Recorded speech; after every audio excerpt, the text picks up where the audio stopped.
दोस्तों, आज हम राजा परीक्षित की पवित्र और अद्भुत कथा का वर्णन करने जा रहे हैं। ये कहानी केवल एक राजा की नहीं, बल्कि धर्म, कर्म और भक्ति की गहरी सीख देती है। ये कथा हमें बताती है कि समय कितना भी शक्तिशाली क्यों ना हो, भगवान की शरण में आकर मनुष्य अपने जीवन को सफल बना सकता है। महाभारत युद्ध के बाद जब धरती पर शांति स्थापित हुई, तब पांडव वंश में एक बालक का जन्म हुआ। इस बालक का नाम था राजा परीक्षित। राजा परीक्षित का जन्म एक चमत्कार से कम नहीं था। जब वे अपनी माता के गर्भ में थे, तब अश्वत्थामा ने ब्रह्मास्त्र चलाया था। उस भयंकर अस्त्र से बचाने के लिए स्वयं भगवान श्री कृष्ण ने उनकी रक्षा की। इसी कारण से राजा परीक्षित को भगवान का विशेष आशीर्वाद प्राप्त था। समय बीतता गया और राजा परीक्षित बड़े हुए। वे एक धर्मपरायण और न्यायप्रिय राजा बने। उनके राज्य में प्रजा सुखी थी। हर जगह शांति और समृद्धि थी। एक दिन राजा परीक्षित जंगल में शिकार के लिए गए। वहां उन्हें बहुत प्यास और थकान महसूस हुई। तभी उन्हें एक आश्रम दिखाई दिया। उस आश्रम में एक महान ऋषि ध्यान में लीन बैठे थे। राजा ने उनसे जल की याचना की, लेकिन ऋषि ध्यान में इतने मग्न थे कि उन्होंने कोई उत्तर नहीं दिया।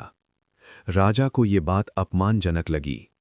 क्रोध में आकर उन्होंने एक मरा हुआ सर्प उठाया और उसे ऋषि के गले में डाल दिया। इसके बाद राजा वहां से चले गए। लेकिन यही एक छोटी सी भूल उनके जीवन का सबसे बड़ा मोड़ बन गई। जब ऋषि के पुत्र ने ये देखा, तो उसे अत्यंत क्रोध आया। उसने राजा परीक्षित को श्राप दिया। श्राप ये था कि 7वें दिन तक्षक नाम का सर्प राजा को डस लेगा और उनकी मृत्यु हो जाएगी। जब राजा परीक्षित को इस श्राप के बारे में पता चला, तो उन्हें अपनी गलती का एहसास हुआ।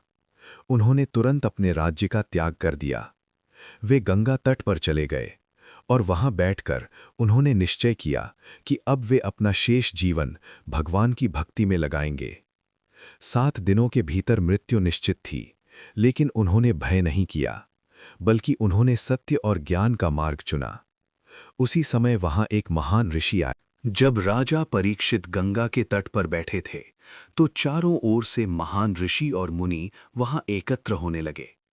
हर किसी को ये जानने की इच्छा थी कि एक ऐसा राजा जिसे मृत्यु का श्राप मिल चुका है, वो अपने अंतिम समय में क्या मार्ग चुनता है। गंगा का तट उस समय एक दिव्य सभा में बदल चुका था। वातावरण शांत था, लेकिन उस शांति में एक गहरा आध्यात्मिक कंपन महसूस हो रहा था। राजा परीक्षित ने सब ऋषियों को प्रणाम किया और विनम्र स्वर में कहा, हे महात्माओं, मुझे 7 दिनों का समय मिला है। कृपया बताइए कि इस अल्प समय में मनुष्य को क्या करना चाहिए जिससे उसका जीवन सफल हो जाए। तभी वहां एक दिव्य तेज से युक्त युवक प्रकट हुए। वे थे शुकदेव जी।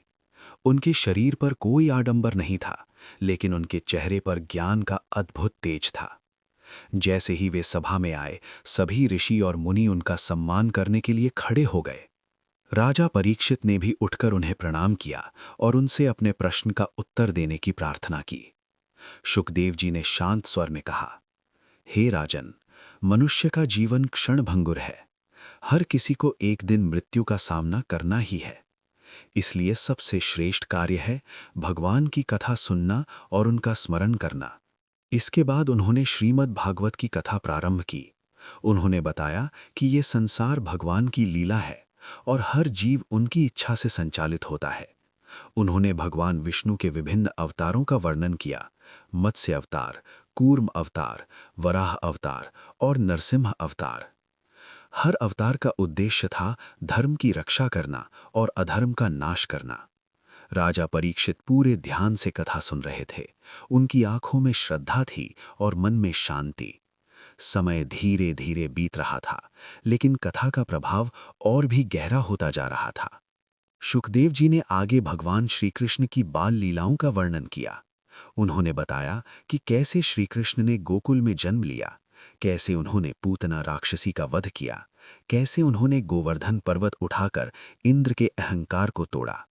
ये सब सुनकर राजा परीक्षित भाव विभोर हो गए। उनके मन में अब कोई भय नहीं था, न ही मृत्यु की चिंता। उनका मन पूरी तरह भगवान के चरणों में समर्पित हो चुका था।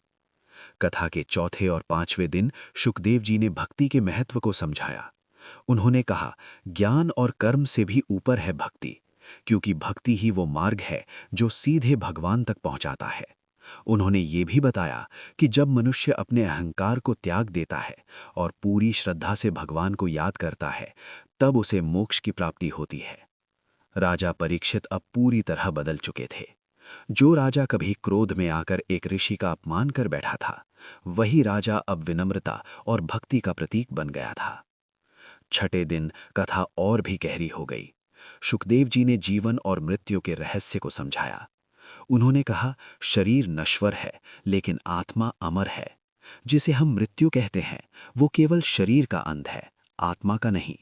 ये सुनकर राजा परीक्षित के मन से मृत्यु का भय पूरी तरह समाप्त हो गया। अब 7वां दिन आ चुका था। सभा में एक गंभीर शांति थी। हर कोई जानता था कि आज राजा परीक्षित का अंतिम दिन है, लेकिन राजा के चेहरे पर कोई डर नहीं था, बल्कि एक अद्भुत शांति और तेज था।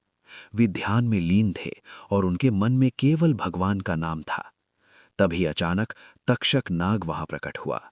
उसने एक ब्राह्मण का रूप धारण किया था और धीरे धीरे राजा के पास पहुंचा।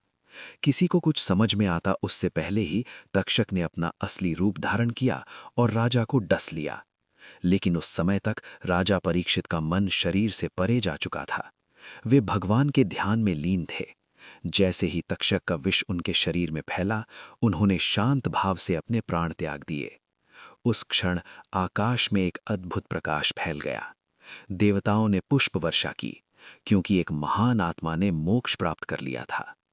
राजा परीक्षित की ये कथा हमें एक गहरी सीख देती है कि जीवन में गलतियां हर किसी से होती हैं, लेकिन सच्चा महान वही है जो अपनी गलती को स्वीकार करे और उसे सुधारने का प्रयास करे। ये कथा हमें ये भी सिखाती है कि मृत्यु अंत नहीं है, बल्कि एक नई शुरुआत है। और सबसे बड़ी बात, यदि जीवन के अंतिम क्षणों में भी मनुष्य भगवान का स्मरण कर ले, तो वो अपने जीवन को सफल बना सकता है। अगर तुम्हें ये कथा पसंद आ रही है, तो इसे अपने दोस्तों के साथ जरूर साझा करो और ऐसे ही ज्ञान और भक्ति से भरी कथाओं के लिए जुड़े रहो।